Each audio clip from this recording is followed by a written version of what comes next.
Friends, अभी जो मैं लेक्चर्स बना रही हूँ काफ़ी छोटे लेक्चर्स बन सकते हैं, बिकॉज आई थिंक सिस्टम में कोई टेक्निकल फॉल्ट आया हुआ है जिससे कि जो भी मैं लेक्चर्स आपके लिए रिकॉर्ड कर रही हूँ वो बीच में कट हो रही है।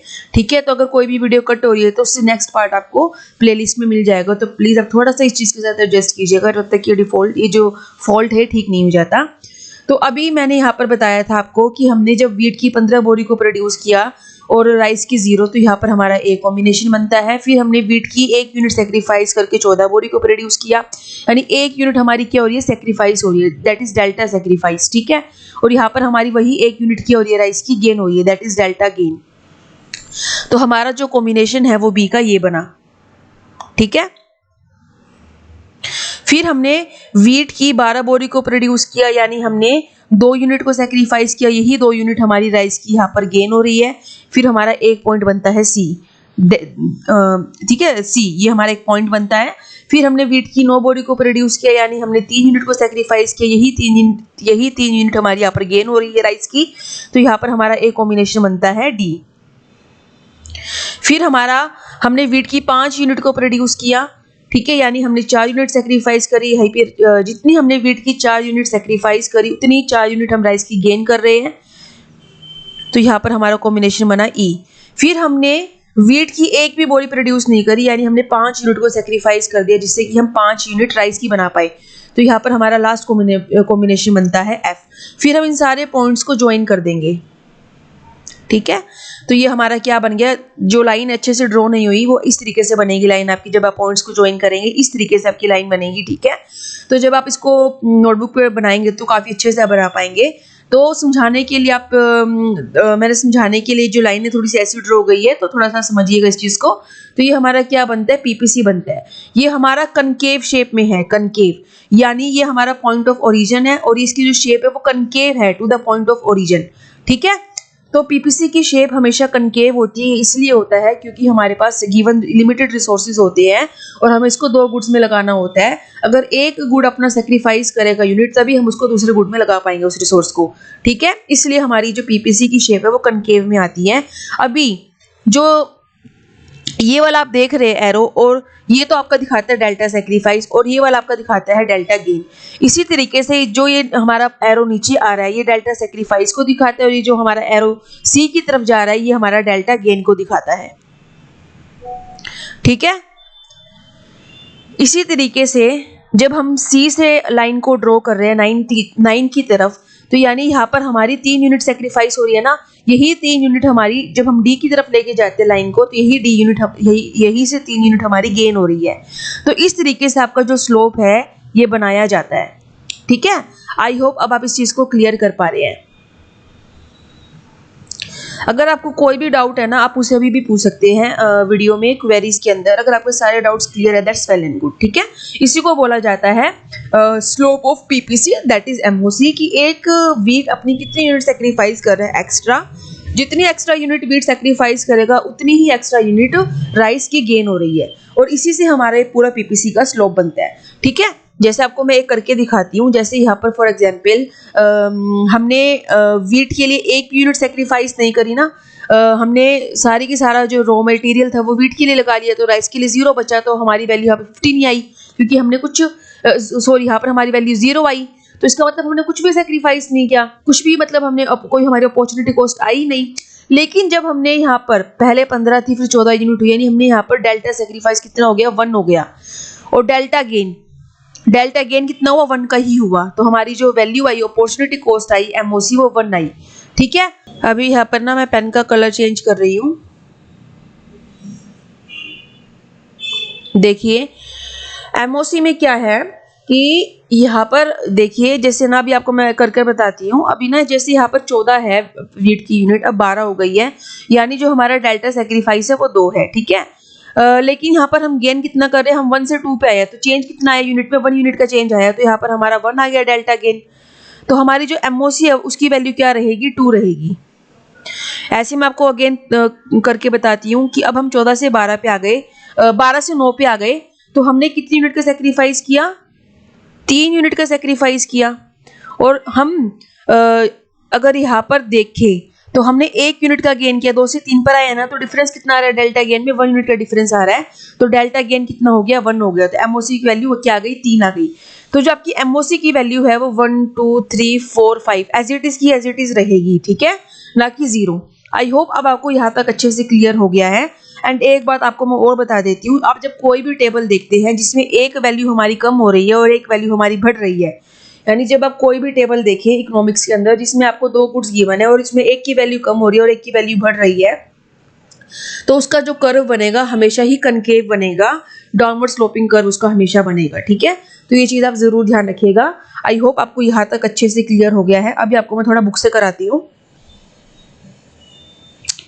अभी इसमें आप जो ये कर्व देख रहे हैं ना, ये विट्रो क्लॉथ का गिवन है एक्चुअली बुक के एग्जाम्पल के अकॉर्डिंग।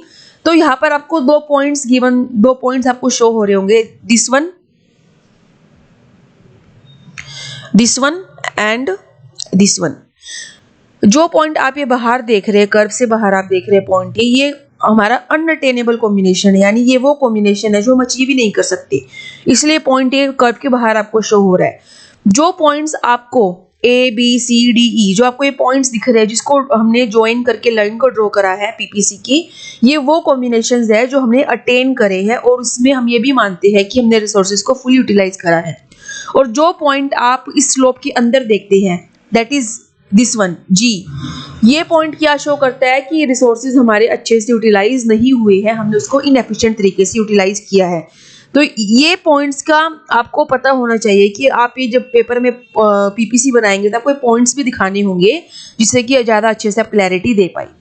सेम यही चीज़ अभी आपको मैंने कराई है, यही टॉपिक आपको मैंने कराया है कि कौन से कॉम्बिनेशन अटेनेबल होते हैं और कौन से कॉम्बिनेशन अनअटेनेबल होते हैं। जो पीपीसी हमारा कर्व है वो सारे कॉम्बिनेशंस आपके अटेनेबल होते हैं, like A B C D E. जो उस स्लोप से बाहर का पॉइंट होता है वो अनअटेनेबल होता है, और जो स्लोप के अंदर का पॉइंट होता है ये अटेनेबल तो होता है, लेकिन इसमें हम रिसोर्सेज को अच्छे से यूटिलाइज नहीं करते हैं, ठीक है। और जो भी पॉइंट्स आपको स्लोप के ऊपर दिखते हैं जैसे ए बी सी, ये वाले हमारे अटेनेबल भी होते हैं और इसमें हमारे रिसोर्सेज भी प्रॉपर तरीके से यूटिलाइज होते हैं। अब आता है एफिशिएंट और इनएफिशिएंट, यही चीज मैंने अभी आपको करा दी है, तो उसको अगेन रिपीट करने का फायदा बिल्कुल भी नहीं है। अब हम बात करेंगे ग्रोथ ऑफ रिसोर्सेज और ग्रोथ इन प्रोडक्शन कैपेसिटी। इसमें क्या कह रहे हैं कि एन इकोनॉमी में generate more resources through greater human efforts, that is may add to stock of capital, और इट में डिस्कवर मोर। क्या कह रहे हैं इसमें कि जो इकोनॉमी है ना हमारी, अगर ज्यादा रिसोर्सेज जनरेट कर पा रही है, और ऐसा क्यों, क्योंकि जो लोग हैं वो काफी मेहनत कर रहे हैं, हमने अपनी मशीनरी को बढ़ा दिया, हमने अपने रॉ मटेरियल को इंक्रीज कर दिया। अगर हम किसी भी तरीके से अपने रिसोर्सेज की ग्रोथ कर पा रहे हैं तो सीधी सी बात है आप अपनी प्रोडक्शन की भी ग्रोथ कर पाएंगे।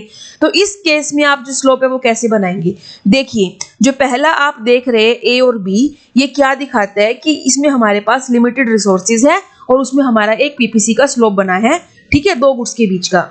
लेकिन जब आपने अपने रिसोर्सेज को इंक्रीज कर दिया, जब आपने अपने रिसोर्सेज को ही इंक्रीज कर दिया थ्रू ह्यूमन एफर्ट्स, ठीक है, आपने अपनी मशीनरी को बढ़ा दिया, आपने लेबर्स को इंक्रीज कर दिया, आपने अपना अच्छा रॉ मटेरियल खरीद लिया, तो इसका मतलब आपकी प्रोडक्शन कैपेसिटी भी इंक्रीज हुई, तो आपका जो पीपीसी है वो शिफ्ट हो जाएगा फॉरवर्ड की तरफ।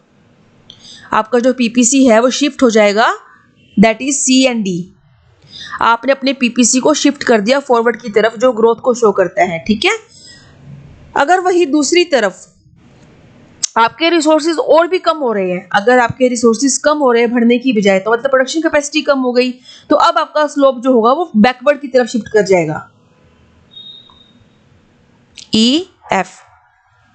तो जो आपका स्लोप है वो बैकवर्ड की तरफ शिफ्ट हो जाएगा। तो मैंने आपको दोनों ही सिनेरियोज यहाँ पर बता दिए हैं, ठीक है। अब हम बात करेंगे टेक्नोलॉजी के बारे में। अगर एक प्रोड्यूसर अपनी टेक्नोलॉजी को इम्प्रूव करता है तो सीधी सी बात है कॉस्ट कम आएगी। अगर वो अपनी टेक्नोलॉजी को इम्प्रूव कर रहा है तो जो भी कॉस्ट ऑफ प्रोडक्शन आती है, जो भी गुड्स को बनाने में खर्चा आता है, उसकी जो कॉस्ट है वो कम आएगी, सीधी सी बात है।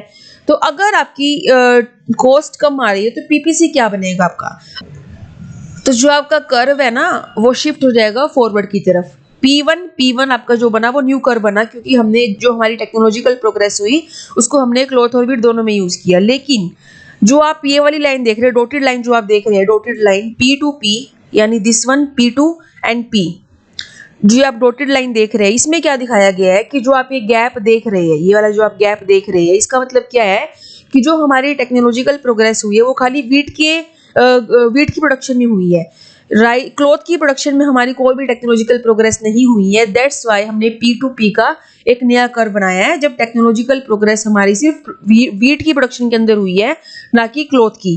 तो उस केस में आपका जो नया PPC बनेगा वो क्या बनेगा, ये जो आप देख रहे हैं डिस्टेंस, ये ग्रोथ को दिखा रहा है, जो हमारा फॉरवर्ड शिफ्ट हो रहा है। लेकिन जब उसको हम नीचे की तरफ लेकर आ रहे हैं कर्व को, तो वो हमारा उसी सेम पहले वाले पॉइंट P पर ही रुक रहा है। तो इसका मतलब क्लॉथ में कोई भी टेक्नोलॉजिकल चेंज नहीं आया है, सिर्फ वीट की प्रोडक्शन में ही आया है, इसलिए यहाँ पर हम वीट की प्रोडक्शन को ज्यादा दिखा रहे हैं।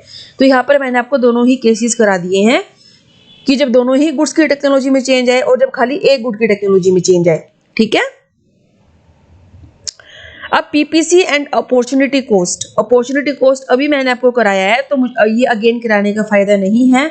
तो जो हमारा चैप्टर है MOC, जो हमने अभी करा था चैप्टर सारा, ये हमारा कंप्लीट हो गया है। देखिए यहाँ पर जो मैंने आपको अभी व्हाइट बोर्ड पे कराया था MOC, उसको यहाँ पर ना बुक में किस तरीके से बताया गया, यही बताया गया है कि जो आप ये वाली चीज देखते हैं ये हमारी डेल्टा सेक्रीफाइस दिखाती है, और जो ये वाली चीज आप देख रहे हैं डेल्टा एक्स, ये हमारी डेल्टा गेन को दिखाती है, और यही हमारा स्लोप ऑफ PPC होता है, जो ऑलरेडी मैंने भी आपको बता दिया है।